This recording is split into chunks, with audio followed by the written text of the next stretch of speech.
Thank you Anand గారు. Thank you so much అండి. ఇప్పుడు మా ఉస్తాద్ భగత్ సింగ్ హరీష్ శంకర్ గారిని మాట్లాడవలసిందిగా రిక్వెస్ట్ చేస్తున్నాం. Good evening. కళ్యాణ్ గారితో సినిమా చేస్తే నా అదృష్టం ఏంటంటే మనం ఏ సినిమాకి వెళ్ళా మన సినిమా ప్రమోషన్ జరిగిపోతుంటుంది అక్కడ.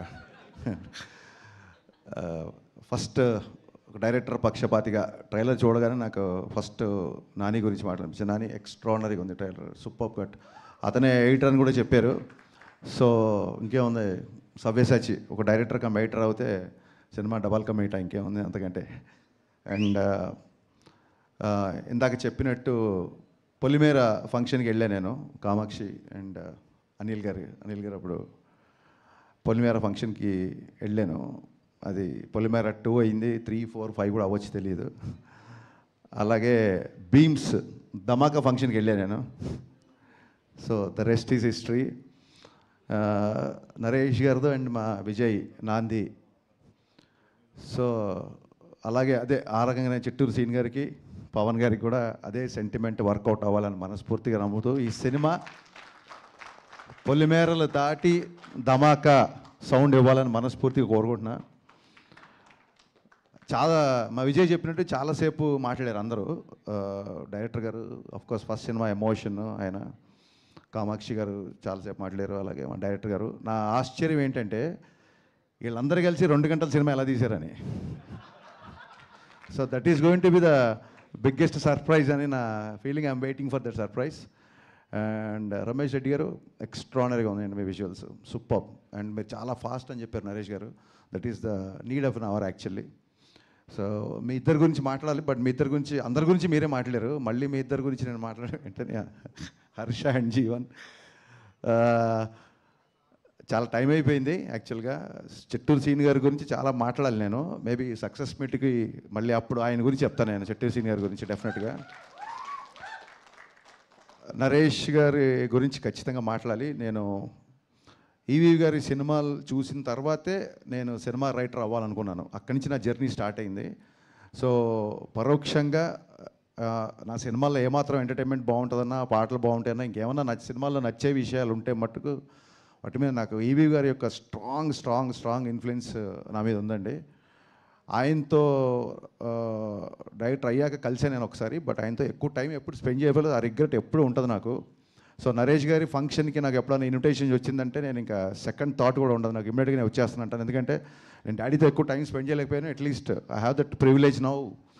నరేష్ గారితో నాకు ఆ టైం స్పెండ్ చేసే అవకాశం ఉంటుందని ఫీల్ అవుతాను. నాకు ఆయన అంటే అంత ఇష్టం. అంటే ఈవీ గారి యొక్క స్ట్రాంగ్ ఇన్ఫ్లుయెన్స్ నా మీద ఉంటుంది. జస్ట్ బికాస్ ఆఫ్ ఆయన వల్లే నేను, because of him I'm here అని నేను చాలాసార్లు చెప్పాను. నేను కంటిన్యూగా ఇంతమంది కొత్త డైరెక్టర్లు అని అన్నప్పుడు నేనే ఇంకా లెక్క అడుగుదామనే టైంకి విజయ్ చెప్పాడు 35 మంది డైరెక్టర్లు అంటే. డెఫినెట్గా సినిమా ఇండస్ట్రీలో కొత్త వాళ్ళకి అవకాశం ఇస్తున్నప్పుడు ఎవరికి అవకాశం ఇచ్చినా ఒక్క వ్యక్తికి అవకాశం ఇచ్చినట్టు అవుతుంది. బట్ ఒక డైరెక్టర్కి అవకాశం ఇస్తే ఆ డైరెక్టర్ వలన ఒక 200-300 టెక్నీషియన్లు, ఒక 6 నెలలు, ఆ తర్వాత ఒక కొత్త లిరిసిస్టులు, అబ్బాయిలాగా ఒక కొత్త లిరిసిస్ట్ వచ్చినట్టు, కొత్త కొరియోగ్రాఫర్ వచ్చినట్టు. సో ఇండైరెక్ట్లీ ఒక డైరెక్టర్కి అవకాశం ఇస్తే ఎంతోమందికి ఇండైరెక్ట్గా అవకాశం ఇచ్చినట్టు. సో మీరే లెక్కేసుకోండి, 35 ఇంటూ కొన్ని వందల మందికి మీరు ఒక అవకాశం ఇచ్చారు sir. It's not a joke, it's a great thing నాకు తెలిసి. అండ్ ఇందాక విజయ్ చెప్పినట్టు ఆయన అసలు చెయ్యని జోనర్ లేదు. అసలు నాంది అవ్వచ్చు, గమ్యం అవ్వచ్చు, వెనకాలకి వెళ్తే వేదం అవ్వచ్చు, ఇంకోటి సినిమా విశాఖ ఎక్స్ప్రెస్ నాకు చాలా ఇష్టం, హిచ్కాక్ గారి నవల్ బేస్ మీద చేసిన సినిమా. అసలు ఆయన ఫస్ట్ సినిమా అల్లరి కాబట్టి ఆయన అల్లరి నరేష్ అంటున్నాడు తప్ప ఆయన అన్ని జోనర్లు టచ్ చేశారు. ఏ డైరెక్టర్ స్క్రిప్ట్తో వెళ్ళినా రెడీగా ఉంటారు కాబట్టి ఆయన అల్లరి నరేష్ కాదు, అందరి నరేష్. యాక్చువల్గా ఇక్కడి నుంచి మనం టైటిల్ మార్చేద్దాం సీరియస్లీ. ఎందుకంటే నాకు ఎంత ప్రౌడ్ ఫీలింగ్ వచ్చిందంటే రాగానే జనరల్గా నా ఆడియో ఫంక్షన్స్, నా ప్రీ-రిలీజ్ ఈవెంట్లు జరిగినప్పుడు మా విజయ్ ఆ ఏవీలు చూసుకోవడం, ప్రోమోలు కట్ చేసి నాకు చూపించడం, మిగతాయి చేయడం, ఈ పనులలో ఉండేవాడు. నేను టక్కన రాగానే నా పక్కన నా ఆడియో ఫంక్షన్లు చూసిన విజయ్ నా పక్కన డైరెక్టర్గా కూర్చోబెట్టాడు. నరేష్ గారు మనస్ఫూర్తి ఇంకోసారి నేను థ్యాంక్స్ చెప్తానండి విజయ్ డైరెక్టర్ చేసినందుకు. నాకు ఫస్ట్ సినిమా అప్పుడు కూడా అంత టెన్షన్ క్రియేట్ అయింది నాకు. ఆ రోజు నాంది రిలీజ్ అవుతున్నప్పుడు విజయ్ గారు హిట్ కొట్టాలని. సో ఇలాంటి ఎందరో మందిని, ఇంతమందిని మీరు తీసుకురావడం అనేది ఇట్స్ యూఆర్ ట్రూలీ బ్లెస్డ్ అండి. వీరందరి బ్లెస్సింగ్స్ మీకు ఎప్పుడు ఉంటాయని మనస్ఫూర్తిగా కోరుకుంటున్నాను. చాలామంది డాక్టర్ అవ్వాలనుకొని యాక్టర్ అవ్వాలంటారు, బట్ డాక్టర్లు అయిన తర్వాత కూడా వీళ్ళు ఈయన యాక్టర్ అవ్వడం, ఆయన డైరెక్టర్ అవ్వడం, I mean it's quite surprising. I truly understand what you guys said. I mean మీకు ఉన్న సినిమా మీద ఉన్న ప్యాషన్, మీకు సినిమా మీద ఉన్న కసి, అదంతా మీ ఎమోషన్లో నాకు అర్థమైంది.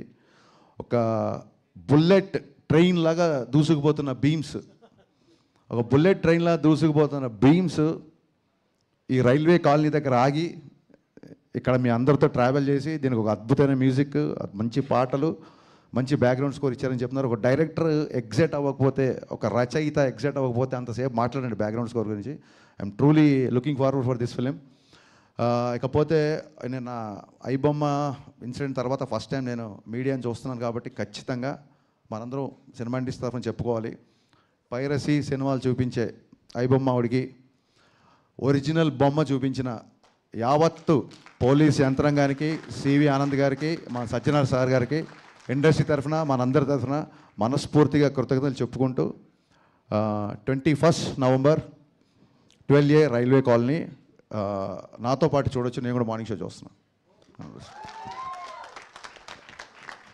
Thank you sir, thank you so much. అక్కడ ప్రామిస్ చేశారు కదా అప్డేట్ ఇస్తానని చెప్పి, ప్లీజ్.